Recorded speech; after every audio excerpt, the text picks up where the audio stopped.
لە ماوەی کەمتر لە 2 مانگدا دەژن لە هەرێمی کوردستان لەلایەن کەسوکاریانەوە کوژراون بە بیانووی جیاواز.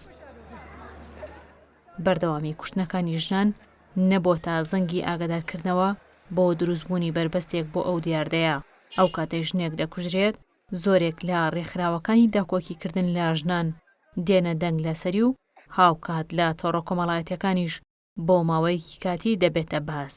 ئیدی ئەوە بووە بە نەریت و زۆر جاریش بکوژەکان دەرباز دەکرێن لە سزا. بەشێک لە کۆمەڵگا و ڕێکخراوەکان بوون بە دوو بەرەی جیاواز لەم پرسە. زۆربوونی تاوانەکانی ژن کوشتن زۆر جار بۆ ناچالاکی ڕێکخراوەکان دەگەڕێنرێتەوە. من زۆر بە دڵنیایەوە ئەڵێم لە ڕابردووە ڕێکخراوەکانی ژنان بە تەواوەتی بە ئەرکی خۆیان هەستاون بە تەواوەتی. ڕاستە ڕەنگە کەم و کوڕی هەبوو بێەوە کەم تەرخەمیش هەبوو بێەوە ئەمەش هەموو ئەو بربەستانی کە هاتوۆتە ڕێگەیان ئاسان نەبووە. و ئێستەشی پێوە بێ ڕێکخراوەکانی ژنان بەدەرنین لە کەم و کوڕی، بەڵام بەدەرنەبوونیان لە کەم و کوڕی مانای ئەوە نییە کە ئەمان بەتەنیا ئیشیان تێکدانی خێزان و هاندانی کچانە بۆ بەلا ڕێدابردن. لە بۆنەکانی تایبەت بە ژنان چەندین چالاکی ئەنجام دەدرێت.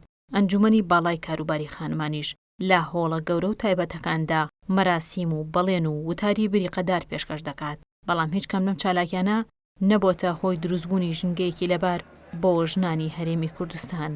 ئەم ژنانەش لە جەنجاڵترین و قەرەباڵغترین شوێنی ناوشاری سلێمانی هاوار دەکەن و دەڵێن بەسە ژن کوشتن.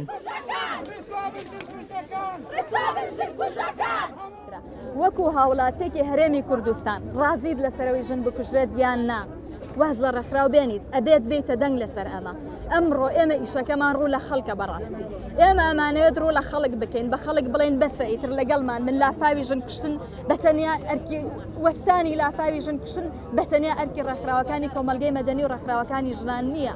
بەڕاستی ئەو هەموو کەیسە زۆرانەی کە ئیشی لەسەرکرێ لە ڕێکخراوەکانە کە خەڵک بێ ئەهمیەتێکە کە ئەمە ئەبێت زیاتر تێگەیشتنێک دروست بکات. و هەروەها ئێمە پێکەوە لە ڕیزێکا بتوانین ئەم ئیشانە بکەین و بتوانن بێنە ڕیزی ئێمە.